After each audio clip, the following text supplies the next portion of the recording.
Hello అండి, welcome to deep real estate. Number of buyers ఈ middle class లో class buyers phone చేస్తున్నారు. వీళ్ళకి ఏంటంటే మెయిన్ అవగాహన ఉండట్లేదు. ఏది ఓపెన్ ప్లాట్ ఒకవేళ మనం పర్చేజ్ చేసుకోవాలంటే దాని ప్రాసెస్ ఎట్లా ఉంటుంది, ఈ అవగాహన అనేది ఉండట్లేదు వాళ్ళకి. సో దానికోసం ఈ వీడియో చేస్తున్నాను.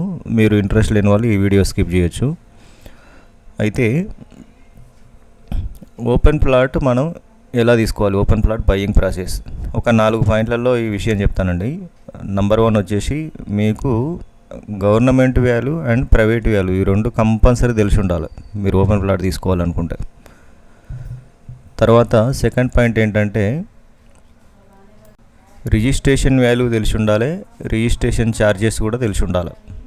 ఇవన్నీ తెలిసి ఉంటేనే మీ దగ్గర డబ్బులు ఎన్ని ఉన్నాయి, మీ దగ్గర ఉన్న డబ్బులు ప్లాట్ కొనడానికి సరిపోతాయా లేవా, కరెక్ట్ బడ్జెట్ సరిపోతుందా లేదా, ఇవన్నీ మీరు ఒక ఎస్టిమేషన్ వేసుకోగలుగుతారు. సో ఫస్ట్ ఈ గవర్నమెంట్ వాల్యూ ప్రైవేట్ వాల్యూ అంటే ఏంటో చూద్దాం. ప్రతి ఏరియాకి గవర్నమెంట్ ఒక రేట్ ఫిక్స్ చేస్తుంది జోన్స్ వైజ్గా, అంటే ఈ రిజిస్టర్ ఆఫీసు వైజ్గా ప్రతి ఏరియాకి ఒక రేట్ ఫిక్స్ చేస్తుంది. ఫర్ ఎగ్జాంపుల్ మీరు ఒక ఎల్బీ నగర్లో ఒక కాలనీలో మీరు ఒక ప్లాట్ తీసుకోవాలనుకుంటున్నారు. ఆ ఏరియాలో ఆ రిజిస్ట్రేషన్ ఆఫీస్లో కనుక్కుంటే మీకు ఆ ఏరియాలో ఆ ప్లాట్కి గవర్నమెంట్ వాల్యుయేషన్ అనేది ఎంత ఉంది, ఒక 20,000 ఉందా, 10,000 ఉందా, 30,000 ఉందా, అట్లా మీకు తెలిసిపోతుంది. ప్రైవేట్ రేట్ ఒక రేట్ ఉంటుంది. ప్రైవేట్ రేట్ ఒక 70,000, 80,000, ₹1,00,000 అట్లా ఉంటుంది. ఫర్ ఎగ్జాంపుల్ గచ్చిబౌలి కానీ ఒక నల్లగండ్ల ఉడా లేఅవుట్ తీసుకుందాం. నల్లగండ్ల ఉడా లేఅవుట్లో ఇప్పుడు ప్రైవేట్ రేట్ వచ్చేసి మార్కెట్ రేట్ వచ్చేసి 1,10,000 నుంచి 1,50,000 దాకా కూడా పోతున్నాయి, డిపెండ్ ఆన్ ప్లాట్ కదా. గవర్నమెంట్ వాల్యూ ఎంత ఉంది, 21,000 పర్ స్క్వేర్ యార్డ్ ఉంది. ఎంత వేరియేషన్ ఉంది. సో ఈ ప్రైవేట్ వాల్యూ గవర్నమెంట్ వాల్యూ అనేది కంపల్సరీ తెలిసి ఉండాలి. ఎందుకు తెలిసి ఉండాలి అంటే పాయింట్ నెంబర్ 2, రిజిస్ట్రేషన్ వాల్యూ అనేది ఒకటి ఉంటుంది. రిజిస్ట్రేషన్ వాల్యూ అంటే కొందరు ఏం చేస్తారు, ఇప్పుడు మొత్తం క్యాష్ పేమెంట్ చేయలేరు కదా. కొందరు ఏం చేస్తారంటే లోన్కి వెళ్తారు, అందరూ ఫుల్ పేమెంట్ చేయలేరు కదా. సో ఈ లోన్కి వెళ్ళేటప్పుడు ఏంటంటే గవర్నమెంట్ వాల్యూలోనే మనకు 80% లోన్ వస్తుంది. సో ఈ గవర్నమెంట్ వాల్యూ అనేది 21,000 పర్ స్క్వేర్ యార్డ్ ఉంది. దాన్ని కొంచెం పెంచుకుంటారు. ఒకవేళ వాళ్ళ లోన్ అమౌంట్ ఎక్కువ కావాలనుకున్న వాళ్ళు దాన్ని ఒక 2 టైమ్స్ పెంచుకుంటారు, 3 టైమ్స్ పెంచుకుంటారు. ఎవరి ఇష్టం, ఎవరికి ఎంత అవసరం ఉందో అంత ప్రాపర్టీ వాల్యూ పెంచుకొని రిజిస్ట్రేషన్ చేసుకుంటారు.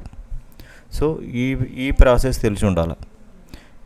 తర్వాత point number 3, HUDA layout and GP layout. HUDA layout అంటే మీకు complete approved layout, GP layout అంటే పంచాయతీ లేఅవుట్. పంచాయతీ లేఅవుట్లు ఇప్పుడు లేవు, ఇదివరకు వేసిన వాటిలలో రీసేల్ ప్లాట్లు దొరుకుతాయి.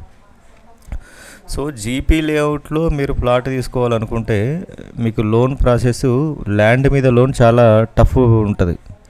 ఎందుకంటే ల్యాండ్ మీద మీకు వచ్చే లోన్ అమౌంట్ తక్కువ ఉంటుంది, దానికి ప్రాసెస్ ఎక్కువ ఉంటుంది, ఖర్చు ఎక్కువ ఉంటుంది. అందుకనే జీపీ లేఅవుట్లో మీరు ఓపెన్ ప్లాట్ తీసుకోవాలనుకుంటే మీరు లిక్విడ్ క్యాష్ పెట్టుకొని తీసుకొని తర్వాత హౌస్ లోన్కి వెళ్ళడం బెటర్. హౌస్ లోన్కి మీకు అమౌంట్ ఎక్కువ వస్తుంది. ఎందుకంటే మీరు ల్యాండ్ మీద మీరు లోన్ తీసుకుంటే అమౌంట్ తక్కువ వస్తుంది, ప్రాసెసింగ్ ఫీజు తర్వాత ఇవన్నీ ఫీజులు ఎక్కువ కట్ అయిపోతాయి, మీరు లాస్ అవుతారు అనవసరంగా. అందుకని మీరు ఏం చేయాలంటే ఒకవేళ మీరు జీపీ లేఅవుట్లో ప్లాట్ తీసుకుంటే కంపల్సరీ మీరు హౌస్ లోన్కి వెళ్తే మీకు బెనిఫిట్ అయ్యే అవకాశం ఉంది. కొందరు నామినల్ అమౌంట్ ఏంటంటే లీగల్గా కరెక్ట్ ఉందా లేదా చూసుకోవడం కోసం కొందరు నామినల్ అమౌంట్కైనా జీపీ లేఅవుట్లో కూడా లోన్ తీసుకుంటారు. సో అది మీ చాయిస్. తర్వాత ఇంకోటి ఏంటంటే number 4, patta land and notary land. Patta ల్యాండ్లో ఈ మధ్యలో కొన్ని హౌస్ నంబర్ మీద తర్వాత గవర్నమెంట్ ట్యాక్స్ కట్టిన వాటి మీద కొన్ని రిజిస్ట్రేషన్లు అవుతున్నాయి, కొన్ని అవ్వట్లేదు. అది డిపెండ్ ఆన్ ఛానల్ను బట్టి ఉన్నది. ఇప్పుడున్న ట్రెండ్ ఏంటంటే మీకు ఛానల్ కరెక్ట్ ఉంటే ఈ ఏరియాలో రిజిస్ట్రేషన్లో అవుతాయి, లేదంటే కావు. అది గవర్నమెంట్లో నడిచే సిస్టంలో ఉన్న ప్రత్యాపారం అది. తర్వాత నోటరీ ప్లాట్స్కు మీకు ఏ రిస్క్ ఉండదు. అంటే మీకు ఆ లోకల్లో, ఆ కాలనీలో, ఆ బస్తీలో కరెక్ట్గా లేఅవుట్లో అక్కడ లోకల్ పర్సన్స్ కరెక్ట్ ఉంటే మీకు నోటరీ ప్లాట్ కరెక్ట్గా దొరుకుతుంది, అందులో ఏ డౌట్ లేదు. ఒకవేళ మీకు ఆ లోకల్ ఎంక్వైరీలోనే మీకు ఈ నోటరీ ప్లాట్ కొనాలా వద్దా అనే విషయం అర్థమైపోతుంది. సో మీరు లోకల్ ఎంక్వైరీ చేసుకోవాలి, అది మెయిన్ ఇంపార్టెంట్. సో ఇది బేసిక్ ప్రాసెస్ అండి. ఈ ప్రాసెస్ తెలియకుండా మీరు ప్లాట్ కొనలేరు, మీకు అర్థం కాదు. 10 లక్షల నుండి 2 కోట్ల ప్లాట్ కొంటా అంటున్నారు కొందరు బయర్స్. సో దాని గురించి ఈ వీడియో చేశాను. Thank you for watching.